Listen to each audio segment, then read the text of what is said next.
Hi guys, welcome to crypto game Telugu. So present మనం ఒకసారి bit coin updates అయితే check చేద్దాము. బిట్ కాయిన్ గ్లోబల్ మార్కెట్స్ మొత్తం crash అవుతున్నాయి. నాట్ ఓన్లీ బిట్ కాయిన్, ఏదైతే ఈ టారిఫ్స్ అని ఒక టాక్సైజేషన్ ఉందో దీని వల్ల ఆల్ గ్లోబల్ మార్కెట్స్ మొత్తం ఫస్ట్ యుఎస్ టారిఫ్ అని చెప్తుంది, దాని తర్వాత చైనా కూడా మేము ఇంపోజ్ చేస్తాం. అట్లా ఓన్లీ టారిఫ్ యుద్ధం అయితే నడుస్తుందని అయితే ఎక్స్పెక్ట్ చేయొచ్చు. దీని వల్ల మనకి గ్లోబల్ మార్కెట్ గా క్రాష్ అయితే కనిపిస్తుంది. అట్లాగే బిట్ కాయిన్ లో కూడా క్రాష్. నేను దీన్ని టారిఫ్స్ వల్ల మార్కెట్ క్రాష్ అవుతుందని అయితే ఎక్స్పెక్ట్ చేయదు. నాకు బుల్ రన్ స్టార్ట్ అయ్యే ముందు ఒక ఫోమో తీసుకురావాలి మార్కెట్ లో, ఒక డైవర్జేషన్ అంటాము. ఈ డైవర్జేషన్ తీసుకురావడం కోసం ఈ క్రాష్ అయితే వస్తుంది అని నేను ఎక్స్పెక్ట్ చేస్తున్నాను. ఇవాళ బిట్ కాయిన్ ని మీకు మంత్లీ చార్ట్స్ లో ఇచ్చి బిట్ కాయిన్స్ ఎక్కడెక్కడ ఎట్లా క్రాష్ అవ్వడానికి, యూజువల్ గా మంత్లీలో ఎప్పుడు క్రాష్ అయిన ప్రతిసారి ఏం జరిగింది, మంత్లీ సపోర్ట్స్ బ్రేక్ చేసిన తర్వాత మళ్ళీ నెక్స్ట్ మూవ్మెంట్ ఎలా ఉండబోయి, సో వీటన్నిటి గురించి అప్డేట్ అయితే ఇస్తాను గైస్. సో ప్రెసెంట్ అయితే చెక్ చేద్దాం చూడండి. సో యూజువల్ గా మనం ప్రెసెంట్ డైలీ టైం ఫ్రేమ్ లో మాత్రమే ఉన్నాం. ఇదంతా ఒక ప్రెసెంట్ ఇప్పుడెప్పుడైతే బిట్ కాయిన్ మనకి ఈ ట్రెండ్ లైన్ టచ్ చేసిన ప్రతిసారి ఇప్పటిదాకా మనం రిజెక్షన్ చూస్తూనే ఉన్నాము. సేమ్ అట్లాగే డౌన్ ట్రెండ్ లో ఇక్కడే ఇదే ట్రెండ్ లైన్ మనకి సపోర్ట్ అయితే ప్రతిసారి ఇస్తూ వచ్చింది. ఇక్కడ ఒక చిన్న డైవర్జేషన్ అని అయితే చెప్పొచ్చు, బట్ ఇది బ్రేక్ చేయడానికి ట్రై చేసింది. ఇక్కడ ఎక్కడ మనకి క్లియర్ బ్రేక్అవుట్ అయితే కనిపించలేదు. నేను ఎప్పుడు ఒకటే చెప్తాను, బ్రేక్అవుట్ రావాలి అని అంటే మనకి క్లియర్ గా ప్రాపర్ గా ఏదైనా ఒక క్యాండిల్ క్లోజింగ్ అనేది జరగాలి. ప్రాపర్ క్యాండిల్ క్లోజింగ్ జరిగితే మాత్రమే నేను దాన్ని బ్రేక్అవుట్ అనేది ఎక్స్పెక్ట్ చేస్తాను. అప్పటిదాకా అవన్నీ ఫేక్ అవుట్స్ కిందే మాత్రమే అయితే మారుతుంది. ఓకే, ప్రెసెంట్ మనకి ఇది ఎంత ఒక ఫేక్ అవుట్, దాని తర్వాత మళ్ళీ ట్రెండ్ లైన్ లోపలికి అయితే వచ్చి మళ్ళీ దీని రెసిస్టెన్స్ పాయింట్ కి వచ్చి పాయింట్ మనకి బ్రేక్ డౌన్ తీసుకోవడం. ఓకే, సినారియో నెంబర్ 1 ఇది. సో అట్లాగే రిజెక్షన్ తీసుకోవడానికి మెయిన్ పాయింట్ ఇంకోటి చెప్తాను చూడండి. ఇక్కడే మనకి బిట్ కాయిన్ చాలా రోజులు కన్సాలిడేషన్ అయింది. ఈ కన్సాలిడేషన్ సపోర్ట్ బ్రేక్ చేసుకుని ఎప్పుడైతే ఒక కన్సాలిడేషన్ సపోర్ట్ ని కూడా మార్కెట్ లో బ్రేక్ చేసుకుంటామో అదంతా కూడా ఒక రెసిస్టెన్స్ పాయింట్ కింద మారుతుంది. సో అది కూడా మనకి మళ్ళీ సేమ్ ఇక్కడే రెసిస్టెన్స్ ఇవ్వడానికి చూస్తున్నాం. సో ఇప్పుడు మనం బిట్ కాయిన్ లో కొంచెం పాజిటివ్ మూవ్మెంట్ చూడాలి అని అంటే $98,500 పైన candle closing, proper candle closing చూసినప్పుడు ఇది మనకి సపోర్ట్ కింద మారుతుంది. Soon or later bit coin ఎప్పుడైతే దీని పైకి వస్తుందో, పైకి వచ్చిన తర్వాత క్యాండిల్ క్లోజ్ చేసుకున్న తర్వాత మళ్ళీ ఈ సపోర్ట్ లానే టెస్ట్ చేసుకుంటుంది. ఈ టెస్ట్ లో ఎవరైనా కావాలి అంటే లాంగ్ కూడా చేయొచ్చు టువర్డ్స్ మళ్ళీ ఆల్ టైమ్ హై దాకా. నెక్స్ట్ మన లాంగ్ అయితే ఉండడానికి ప్రాబబిలిటీ ఛాన్స్ అయితే ఉంది. వన్స్ ఎప్పుడైతే ఈ సపోర్ట్ పైన మనం క్యాండిల్ క్లోజ్ వచ్చామో ఈ సపోర్ట్ పైన మళ్ళీ మనం స్టేబుల్ అవుతాం, కానీ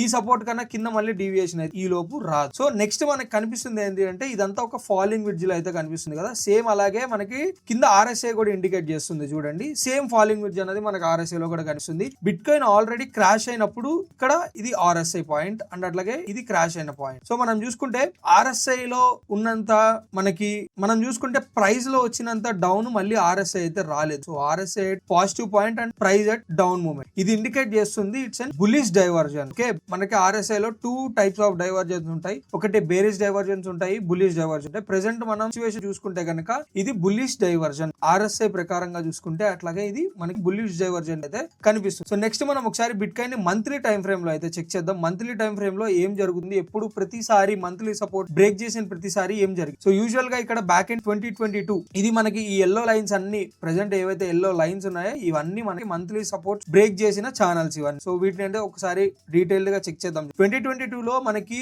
ఎప్పుడైతే జూలై ఇది సపోర్ట్ ఇవ్వడం జరిగింది, అది బ్రేక్ ఎప్పుడైంది నవంబర్ లో మనకి బ్రేక్ అయింది. బ్రేక్ అయిన తర్వాత ఒక డీవియేషన్ వచ్చింది, దాని తర్వాత ఒక మంచి పంప్, దాని తర్వాత మళ్ళీ అదే క్యాండిల్ ని సపోర్ట్ మూవ్. ఓకే, నెక్స్ట్ మళ్ళీ ఎప్పుడు బ్రేక్ అయింది, ఆగస్ట్ 2023 లో బ్రేక్ అయింది. దాని తర్వాత సేమ్ డీవియేషన్, దాని తర్వాత మంచి. ఓకే, మళ్ళీ మనకి ఏదైతే మార్చ్ ఏప్రిల్ లో మనకి మంచి ఒక కన్సాలిడేషన్ ఇచ్చింది కదా, మార్చ్ టు ఈ కన్సాలిడేషన్ అక్టోబర్ దాకా వచ్చింది. ఇప్పుడు కూడా మనకి ఒక బ్రేక్అవుట్ అయితే మంత్లీలో వచ్చింది. ఓకే, ఇక్కడ బ్రేక్అవుట్ కనిపిస్తుంది చూడండి, ఇది ప్రాపర్ కాదు, బట్ దాని తర్వాత మనకి ఇదే మనం సపోర్ట్ కింద తీసేసుకొని ఇలా కూడా చూసుకోవచ్చు కావాలి అని. దాని తర్వాత మళ్ళీ మనం నెక్స్ట్ మంత్ లోనే హైలోకి అయితే వచ్చి. సో యాజ్ పర్ సినారియో మనం చూసుకుంటే కనుక ప్రెసెంట్ మనం ఫెబ్ లో మంత్లీ సపోర్ట్ ని అయితే బ్రేక్ చేసుకున్నాము. నెక్స్ట్ దాన్నే సపోర్ట్ ని రీటెస్ట్ అయితే చేసాము మార్చ్ లో. So soon or later April లో మోస్ట్ ప్రాబబ్లీ మనకి ఇలా క్యాండిల్ పడడానికి ప్రాబబిలిటీగా ఛాన్స్ అయితే ఉంది. దీన్ని ఒక్కసారి గుర్తుంచు, అంటే ఏప్రిల్ లోనే బుల్ రన్ స్టార్ట్ అవ్వడానికి, అట్లాగే బిట్ కాయిన్ కొత్త ఆల్ టైమ్ హై కొట్టడానికి కూడా ప్రాబబిలిటీ ఛాన్సెస్ అయితే నాకు కనిపిస్తుంది. ఒకసారి మళ్ళీ మీరు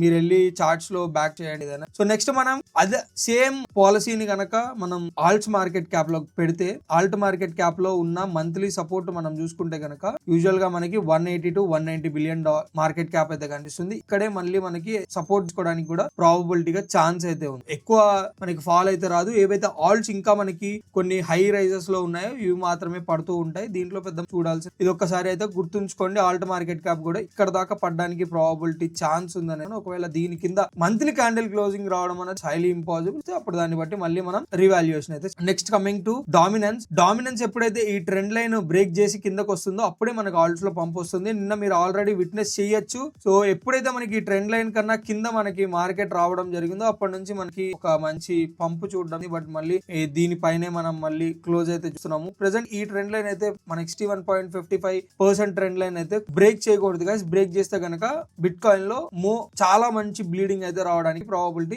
ఛాన్స్ అయితే ఉంటుంది. ఎప్పుడైతే ఈ ట్రెండ్ లైన్ కూడా క్లోజ్ చేసి మనం కిందకు వస్తామో దీన్ని కూడా బ్రేక్ చేసాము. ఆల్ సీజన్ స్టార్ట్ అయిపోయింది. నెక్స్ట్ మనం అందరం చూడాల్సిన కొన్ని మెయిన్ ప్రాజెక్ట్స్ అయితే ఎథీరియం దాని కింద అయితే ఫస్ట్ మెయిన్ కాన్సెప్ట్ లో వస్తుంది. నాకు సేమ్ కాన్సెప్ట్ ఎథీరియం లో కూడా చెక్ చేశాను. చెక్ చేస్తే కనుక ఎప్పుడైతే మంత్లీ సపోర్ట్ ని బ్రేక్ చేసుకొని కిందకు వచ్చిందో దాని తర్వాత మళ్ళీ నెక్స్ట్ మంత్ లోనే డీవియేషన్ తీసుకొని ఇక్కడ మీరు చూసుకుంటే యూజువల్ గా ఇక్కడ మంత్లీ సపోర్ట్స్ మనకి ఎక్కడ కనిపిస్తుంది, ఇక్కడ మంత్లీ సపోర్ట్ ఇది బ్రేక్ అయింది. బ్రేక్ అయిన తర్వాత నెక్స్ట్ 2 months లోనే మళ్ళీ ఇది బ్రేక్ అయ్యి పైకి వెళ్ళి ఇప్పుడు ప్రెసెంట్ మనకి ఇక్కడ మంత్లీ సపోర్ట్ ఇక్కడ బ్రేక్ అయింది. బ్రేక్ అయిన తర్వాత నెక్స్ట్ ఈ మంత్ మనకి రీటెస్ట్ కూడా జరిగింది. నెక్స్ట్ మంత్ లో మనం వచ్చేస్తాం. సో ఇక్కడ చూడండి, ఇక్కడ మంత్లీ సపోర్ట్ ఉంది, ఇది బ్రేక్ చేసింది. నెక్స్ట్ మంత్ అట్లానే వెయిట్ చేసింది. దాని తర్వాత నెక్స్ట్ మంత్ బ్రేక్ చేసేసింది. ఇది ఆ నెక్స్ట్ మంత్ మనకి బ్రేక్ అవుట్ కనిపించడానికి ప్రాబబిలిటీ ఛాన్స్. సో ఈ లోపు ఏమన్నా వాలటాలిటీ వస్తే మనం చూడాల్సిన మెయిన్ జోన్ ఫర్ ఎథీరియం $1,560 లో అయితే ఎథీరియం లాంగ్ టర్మ్ కి బై చేసుకోండి. ఇట్లాంటి డిప్ మళ్ళీ మనకి ఎథీరియం లో రాదు. నెక్స్ట్ మళ్ళీ నేను ఇందాక ఒక కాన్సెప్ట్ చెప్దాం అనుకుని మర్చిపోయాను బిట్ కాయిన్ గురించి. బిట్ కాయిన్ లో గనక మీరు ఉంటే గనక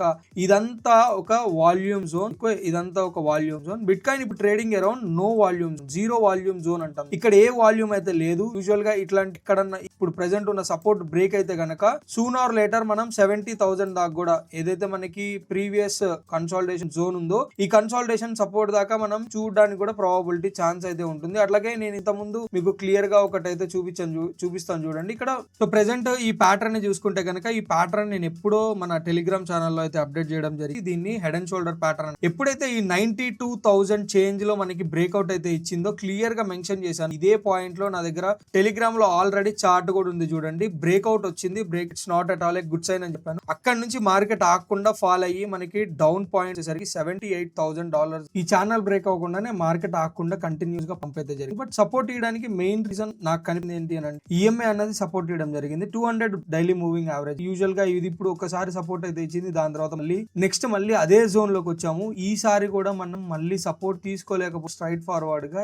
ఈ 200 డైలీ ట్రేడ్ అవడానికి మోస్ట్ ప్రాబబ్లీ ఛాన్స్. వన్స్ ఎప్పుడైతే మనం 200 డైలీ మూవింగ్ యావరేజ్ కన్నా కింద మార్కెట్ వస్తుందో ఇట్స్ బేరిష్ అని చెప్తాం మార్కెట్ లో. అండ్ అట్లాగే ఇదంతా నో వాల్యూమ్, ఇక్కడ ప్రాపర్ వాల్యూమే ఉండదు చూడండి. సో మళ్ళీ మనకి ప్రాపర్ గా కనిపిస్తున్న వాల్యూమ్ 68,000 చేంజ్ లో మార్కెట్ ఆగకుండా నెక్స్ట్ ఈ జోన్ దాకా అయితే వచ్చేసి ఇది ఒక్కసారి అందరూ గుర్తుంచుకోండి. ఇన్ కేస్ మీ ఫండ్స్ ఏమో లాంగ్స్ ఉన్నా షార్ట్స్ ఉన్నా దాన్ని ప్లాన్ చేసుకుని I'm not your financial adviser. నేనైతే మార్కెట్ షార్ట్ అవుతుందని చెప్పట్లేదు, అటు లాంగ్ అయితే జస్ట్ నా అనాలిసిస్ షేర్ చేసుకుంటున్నాను. యూజువల్ గా ఎప్పుడెప్పుడైతే నో వాల్యూమ్ జోన్ లో కానీ నో ట్రేడింగ్ జోన్ లో మార్కెట్ వస్తుందో ఆగకుండా మనకి ఫాల్ అయితే అయిపోయింది. ఇక్కడ మనకి ప్రీవియస్ టైం సపోర్ట్ చేయడానికి ద మెయిన్ రీజన్ ఇది 200 కాబట్టి మాత్రమే సపోర్ట్ అయితే ఇచ్చింది. ఈసారి ఇది బ్రేక్ చేసుకుంటే కనుక స్ట్రైట్ ఫార్వర్డ్ గా మనం ఫాల్ చూడడానికి ప్రాబబిలిటీ ఛాన్స్ అయితే. ఎందుకంటే మనం ఆల్రెడీ రీటెస్ట్ కూడా చేసేసాం, సపోర్ట్ ని బ్రేక్ చేసాం, రీటెస్ట్ చేసాం. ఇంకా నెక్స్ట్ ఏమో డైరెక్ట్ ఫాల్ మాత్రమే ఉంటుంది. ఇది ఒకటి అందరూ అయితే క్లియర్ గా గుర్తుంచుకోండి గైస్. నెక్స్ట్ అందరూ చూడాల్సింది ఎథీరియం లో అయితే చూడాలి. ఎథీరియం ని కుదిరితే ఈ జోన్ లో 1500 అండ్ మాత్రం బై చేయడానికి. ఇప్పుడున్న జోన్ కూడా 2,1111 అన్నది మన ఫస్ట్ బయింగ్ జోన్. దీని తర్వాత ఈ ప్రైజెస్ కూడా కనిపించవు మనకి. Soon or later next 2 months లోనే ఎథీరియం కి ఆల్రెడీ మనకి ఏదైతే 4,000 చేంజ్ లో ఒక మంచి హ్యూజ్ రేస్, మంచి వాల్యూమ్ తో ప్రాపర్ వాల్యూమ్ తో బ్రిక్ ని అయితే బ్రేక్ చేసి టువార్డ్స్ దానికి ఉన్న ఆల్ టైమ్ హై ని ప్రీవియస్ ఇయర్ ఆల్ ఉందో అది కూడా చేంజ్ చేయడానికి అయితే ట్రై చేస్తుందని అయితే ఎక్స్పెక్ట్ చేస్తున్నాను. ఎథీరియం సినారియో ఎలా ఉండబోతుంది అని క్లియర్ గా అయితే చూడండి. యూజువల్ గా ఇది బ్రేక్ చేసిన తర్వాత ఈసారి ఇది బ్రేక్ చేసిన తర్వాత మళ్ళీ దీని దగ్గరికి వెళ్ళి ఇది ఒకసారి రిజెక్షన్ తర్వాత ఇక్కడ రీటెస్ట్ తీసుకొని దీన్ని ఇలా అయితే బ్రేక్ చేయడానికి ప్రాబబిలిటీ ఛాన్స్. అండ్ నెక్స్ట్ వచ్చేసి సోల్ గైస్. సోల్ ని మనం ఎవరైతే యూజువల్ గా 136 అనే జోన్ లో 136 జోన్ లో పిక్ చేసుకున్న వాళ్ళు ఇన్ కేసు ఏమన్నా 178 ప్రాఫిట్ బుక్ చేసి ఉంటే కనుక మళ్ళీ మీరు 136 లో ఒక ఫస్ట్ బయింగ్ చేయొచ్చు. లాస్ట్ బయింగ్ అన్నది 180 to 90, 100 మధ్యలో మీకు దొరకడానికి ప్రాబబిలిటీ ఛాన్స్. ఇన్ కేసు ఆ జోన్స్ వస్తే నేను మళ్ళీ టెలిగ్రామ్ లో మీకు క్లియర్ గా అప్డేట్ ఇస్తాను. టెలిగ్రామ్ జాయిన్ అవ్వని వాళ్ళు ఎవరన్నా ఉంటే కనుక ఫస్ట్ గ్రామ్ లో సోల్ లో కూడా మీరు చూసుకుంటే కనుక నో ట్రేడింగ్ జోన్ లోకి వచ్చేస్తుంది. ఇన్ కేసు వన్స్ ఈ సపోర్ట్ ని కనుక బ్రేక్ చేసి నెక్స్ట్ ఉన్న కింద సపోర్ట్స్ దాకా ఈజీగా ప్రాబబిలిటీ 90, 80 దాకా సపోర్ట్. 80 అయితే బ్రేక్ చేయదు మోస్ట్ ప్రాబబ్లీ, ఎందుకంటే అది చాలా పెద్ద సపోర్ట్, అది చేయడం అంత ఈజీ కాదు. అండ్ అట్లాగే యుఎస్ తరఫు నుంచి జీరో టాక్సేషన్ పాలసీ అనేది ఒక అంటున్నాను. ఇన్ కేసు ఇది వస్తే కనుక యుఎస్ కి సంబంధించిన ఏవైతే క్రిప్టో కరెన్సీస్ కానీ యూఎస్ లో బిల్డ్ అయినవి, ఎగ్జాంపుల్ సోల్ తీసుకోండి, యూఎస్ కి సంబంధించిన ఏవేవి ఉన్నాయో తీసుకోండి, సోల్ యూఎస్ కి అట్లాగే వీటన్నిటికీ మంచి భూమి ఉండడానికి ప్రాబబిలిటీ ఛాన్స్ అయితే ఉంటుంది. హై క్యాప్ ఆల్స్ లో అయితే మీరు ఇన్వెస్ట్ చేయగలిగితే కనుక సూన్ ఆర్ లేటర్ 1-2 months లోనే మీ ఇన్వెస్ట్మెంట్స్ కాస్త డబల్ అయ్యి ప్రాఫిట్స్ లో మార్కెట్ లోంచి ఎగ్జిట్ అవ్వడానికి కూడా ప్రాబబిలిటీ ఛాన్స్ ఉంది. అట్లాగే ఎలాన్ మస్క్ దగ్గర నుంచి, ట్రంప్ దగ్గర నుంచి మీమ్ కాయిన్స్ అన్నది it's and bad type of investment ఇట్లాంటి వర్డ్స్ అయితే ఎక్స్పెక్ట్ చేస్తున్నాను. ఎందుకంటే మరి వీళ్ళే ట్రంప్ ఎలక్షన్ కి ముందే ట్రంప్ ఏమో మరి ట్రంప్ మీమ్ కాయిన్ ని లాంచ్ చేశాడు. అట్లాగే ఎలాన్ మస్క్ ఏమో తనకి డాజ్ అనే మీమ్ కాయిన్ ఒకటి ఆల్రెడీ తను బై చేసి ఉంది. అట్లాగే మిలీనియా అని చెప్పి ట్రంప్ కి సంబంధించిన ఫ్యామిలీ దగ్గర నుంచి ఇంకొక మీమ్ కాయిన్స్ అయితే ఉన్నాయి. మరి వీళ్ళ దగ్గర ఇన్ని మీమ్ కాయిన్స్ ఉంటూ మీమ్ కాయిన్ గురించి బ్యాడ్ గా మాట్లాడడం, అట్లాగే in the sense of waste investment అని చెప్పి so already Elon Musk clear గా మనకి మెన్షన్ చేయడం అయితే జరిగింది. ఒక వీడియోలో నేనైతే క్లియర్ గా చూశాను. ఏవైతే మనం మీమ్ కాయిన్స్ లో ఇన్వెస్ట్ చేస్తామో వాటి కెసినో టైప్ లో ప్లే చేసినట్టే అవి వేస్ట్ ఆఫ్ అన్నట్టు. ఇన్ కేసు ఇలాంటి బ్యాడ్ న్యూసెస్ గురించి ట్రంప్ దగ్గర నుంచి కూడా డైరెక్ట్ స్టేట్మెంట్ లో వస్తే కనుక మీమ్స్ ఇంకా ఫ్యూచర్ లో కూడా లేవడానికి ప్రాబబిలిటీ ఛాన్స్ అయితే ఉంది. So stay away from meme. నేను ఎప్పటి నుంచో టెలిగ్రామ్ గ్రూప్ లో దీని గురించి అప్డేట్ ఇస్తూనే ఉన్నాను. కొన్నాళ్ళు మీమ్స్ గురించి పక్కకు ఉండండి, మీమ్స్ లో ఇన్వెస్ట్ చేయొద్దు అని. ఇన్వెస్ట్ చేసి ఉంటే కనుక వెయిట్ చేయండి. ఇప్పుడు ఈ టైంలో సెల్ చేయడం కూడా కరెక్ట్ కాదు. ఏం జరుగుతుంది అని చెప్పలేము. లాస్ట్ మూమెంట్ లో ఒక్క ట్వీట్ చాలు మళ్ళీ మీమ్స్ అన్నది సెకండ్స్ లో రైజ్ అయితే సెకండ్స్ లో మనకి ఫాల్ అయితే తీసుకొని వస్తాయి. ఓన్లీ ఆల్స్ అలాంటివి కాదు. ఆల్స్ ఎప్పుడు సపోర్ట్స్ అండ్ రెసిస్టెన్స్ వీటన్నిటిని చూసుకుంటూ ఉంటాయి. సో ఇంతే గైస్ ఇవాల్టి మార్కెట్ అప్డేట్ అయితే. కేస్ కంటెంట్ నచ్చితే కనుక లైక్ చేయండి, అట్లా షేర్ చేయండి, సబ్స్క్రైబ్ చేసుకోవడం మటుకు మర్చిపోకండి. రెగ్యులర్ క్రిప్టో అప్డేట్స్ కావాలి అనుకుంటే కనుక కింద డిస్క్రిప్షన్ లో మీకు టెలిగ్రామ్ ఛానల్ లింక్ ఉంటుంది. వీడియో రూపం కన్నా మీకు చార్ట్స్ రూపంలో అన్ని కింద టెలిగ్రామ్ లోనే ఫాస్టర్ అప్డేట్స్ దొరుకుతాయి. So that's it for the day guys. Hope you guys like my video. Thanks, signing off.